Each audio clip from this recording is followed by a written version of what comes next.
Hello दोस्तों, कैसे हैं आप लोग सब। आज हम लोग देखेंगे ज्योग्राफी यानी भूगोल 10th क्लास के जो भी इसमें लघु उत्तरीय दीर्घ उत्तरीय प्रश्न है उसको सॉल्व करेंगे लोग। और इसमें इकाई 2 कृषि तो आप लोग को पता ही है कृषि क्या है। भारत एक कृषि प्रधान देश है और बिहार में लगभग बहुत सारे लोग जो हैं कृषि पर ही निर्भर रहते हैं और बिहार में प्रचंड कृषि बेरोजगारी भी है, आप लोग को पता ही है।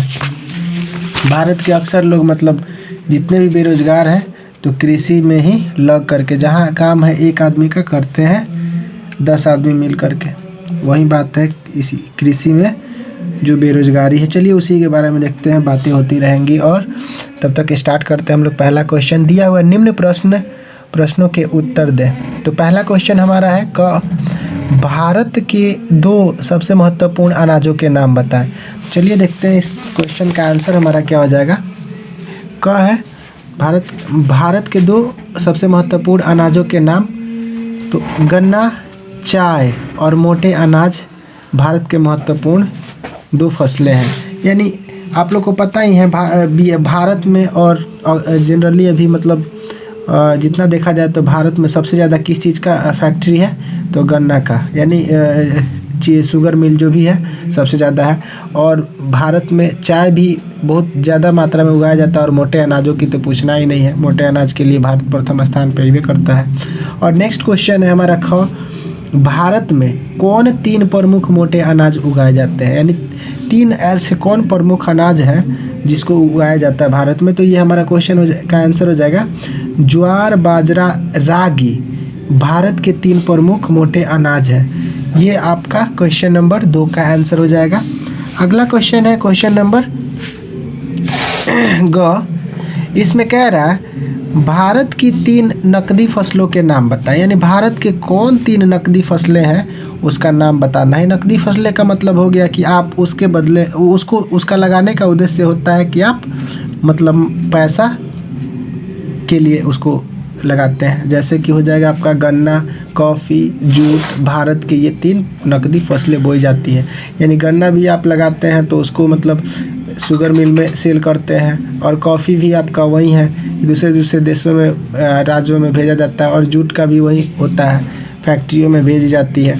अगला क्वेश्चन है हमारे देश की सबसे प्रमुख रोपड़ फसलें कौन सी है। यानी भारत की सबसे कौन सी प्रमुख रोपड़ फसलें हैं उसके बारे में देखते हैं। तो भारत में चाय, कॉफ़ी, रबड़, गन्ना, केला आदि रोपड़ फसलें हैं। जो जैसे कि जो चाय कहाँ उगता है, भारत में सबसे ज़्यादा चाय असम में और दार्जिलिंग में, यानी असम और दार्जिलिंग में चाय का उत्पादन होता है अधिक मात्रा में, और कॉफ़ी कर्नाटक में और रबड़ केरल में मुख्यतः रूप से उपजाया जाता है। यानी मुख्य रूप से इन जगहों पे यानी असम और दार्जिलिंग में चाय का उत्पादन होता है, कर्नाटक में कॉफ़ी का, और रबड़ केरल में उगाया जाता है। चलिए नेक्स्ट क्वेश्चन देखते हैं। नेक्स्ट क्वेश्चन ये हमारा है 2 नंबर में कह रहा है अंतर बताएं। यानी अंतर बताना है, दोनों में डिफरेंस बताना है। चलिए इसका देख लेते हैं हम लोग।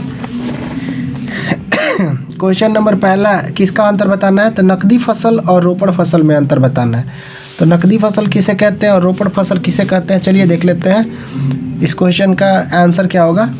यहाँ पे है नकदी फसलें वैसी फसल जो व्यापार के दृष्टिकोण से, यानी व्यापार करने के दृष्टिकोण से लगाया जाता है या उत्पादन किया जाता है, उसे नकदी फसलें कहते हैं। जैसे कपास हो गया, जूट हो गया, तंबाकू हो गया, ऐसी फसलों को हम नकदी फसलें कहेंगे। जबकि रोपड़ फसलें यह एक प्रकार का व्यापारिक कृषि होता है। इसमें कुशल श्रमिक के द्वारा बृहत या अधिक पैमाने पर फसल का उत्पादन किया जाता है। जैसे गन्ना हो गया, केला हो गया, कहवा हो गया, ये सभी जो होते हैं रोपड़ फसलें होती हैं। और इसका क्या होता है, मुख्य पेशा क्या होता है, व्यापार की दृष्टि से, मैंने व्यापार कृषि कहलाती है। इसमें मतलब जो भी कुशल श्रमिक होता है, यानी कुशल मतलब जिसको जानकारी हो वैसे अधिक से अधिक पैमाने पर खेती करते हैं, उसी को कहेंगे। और नेक्स्ट क्वेश्चन इसका है हमारा नेक्स्ट क्वेश्चन अंतर बताए हैं। तो नेक्स्ट क्वेश्चन ख नंबर है कि व्यापारिक कृषि और निर्वाहन कृषि में क्या अंतर है, यानी व्यापारिक कृषि और निर्वाहन कृषि में क्या अंतर है।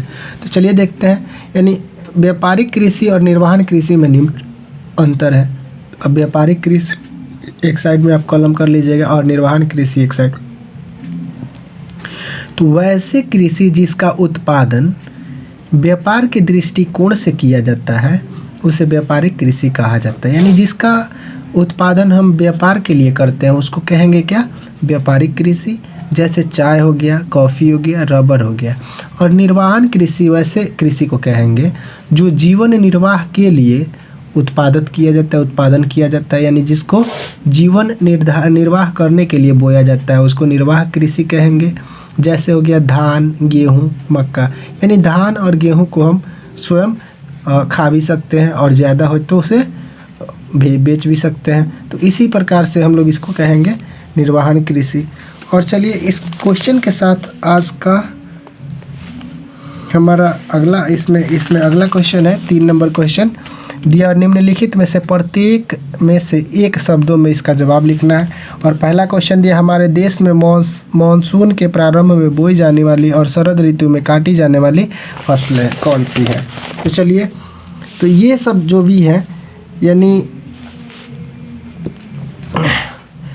तो हमारे देश में शरीर के मतलब मौसम के आरंभ में बोई जाने वाली फसलें, तो मौसम के आरंभ में बोई जाने वाली फसलें कौन सी हैं आप लोग को तो पता ही होगा। जैसे कि खरीफ फसल जो होती है उसको मौसम के आरंभ में बोया जाता है और शरद ऋतु में काट लिया जाता है, यानी यह जून जुलाई में बो लिया जाता है। और यानी जून और जुलाई में इसको बोया जाता है और अक्टूबर नवंबर में काट लिया जाता है। तो ये जून जुलाई में आपका तो मौसम प्रारंभ होता है और अक्टूबर नवंबर तक ख़त्म हो जाता है। इस क्वेश्चन का आंसर हो जाएगा। अगला क्वेश्चन है हमारा क्वेश्चन नंबर ख, वर्षा के पश्चात जाड़े में बोई जाने वाली और वसंत में काटी जाने वाली फसलें, तो वैसी फसलें रबी फसलें कहलाती हैं। इस क्वेश्चन का आंसर हो जाएगा रबी फसल। तो इस क्वेश्चन का आंसर हमारा हो जाएगा घ नंबर ऑप्शन है, घ नंबर क्वेश्चन है कि भूमि जिसे खेती करके छोड़ दिया जाता है ताकि उर्वरता लौट सके और उस पर पुनः खेती की जा सके उसको कहते हैं। इसमें एक ही शब्द का है तो इसको लिखते रहिए यहीं पे, चालू प्रतिभूमि, यानी वैसी भूमि जो अभी चालू है लेकिन प्रति छोड़ दिया गया, यानी उस पर अभी नहीं लगाया जा रहा है। और अगला क्वेश्चन है हमारे कारखाना के उत्पादन से मिलती जुलती वैज्ञानिक तथा व्यापारिक ढंग से की जाने वाली एक फसल कहलाती है, तो इसको कहते हैं चाया। वैज्ञानिक तरीके से किया जाता है उसको चाया कहते हैं। बस इसी के साथ हम आज का वीडियो समाप्त करते हैं और मिलते हैं नेक्स्ट वीडियो में। तब तक के लिए thank you for the watching. और आप लोग मेरे चैनल को ज़्यादा से ज़्यादा सब्सक्राइब करें, अपने दोस्तों के पास शेयर करें। Thank you.